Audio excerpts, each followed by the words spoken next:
एक बेटा और बहू सफल व्यक्ति बन गए उस मां के कारण।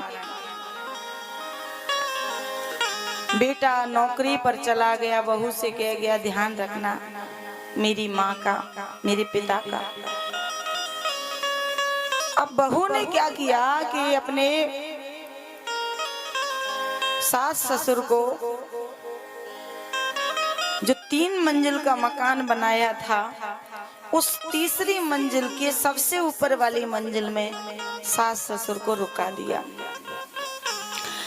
बोला पहली मंजिल में आपको नहीं ठहरा सकती क्योंकि गेस्ट आते हैं, गेस्ट रूम। दूसरी मंजिल में हम खुद रहेंगे और जहां कोई नहीं जाता वहां पर हमारे बूढ़े सास ससुर रहेंगे। बहुत दुखद घटना है जब ये चीजें सामने आती हैं, तो बहुत दुख होता है कि देख तेरे संसार की हालत क्या हो गई भगवान, कितना बदल गया इंसान, कितना बदल गया इंसान।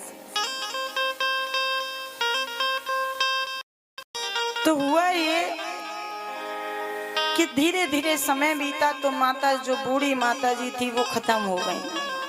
अब बच्चे ससुर जी। बहू ससुर जी से कहती है तुमको भूख लगे प्यास लगे तो ये घंटी बजा देना। ऊपर से नीचे उतर के नहीं आ सकते, पर ये घंटी आप जरूर बजा देना। जब भूख लगती प्यास लगती ससुर जी उस घंटी को बजा देते तो पानी पहुंच जाता और भोजन पहुंच जाता। लेकिन ऐसा एक दिन हुआ कि वो घंटी को नाती और पोता उठा के ले गए। नाती उठा कर ले गया तो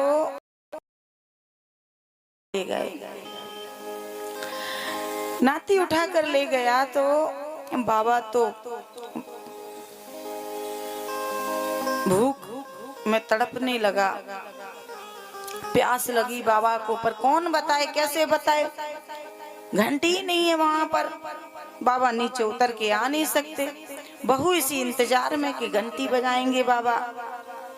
तो बाबा को 1 दिन हो गए, 2 दिन हो गए, तीसरे दिन बाबा ने अपने देह का त्याग कर दिया। ये जो बूढ़े माता पिता हैं,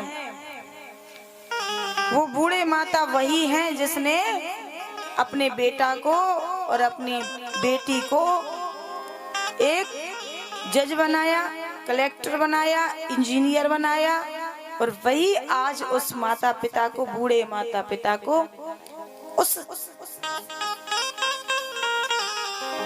तीसरे फ्लोर में ठहरा देते हैं जहां पर कोई जाता ही नहीं है। देख तेरे संसार की हालत क्या हो गई भगवान, और कितना बदल गया इंसान। तुम दूसरों के साथ करते हो वही तुम्हारे साथ होता है।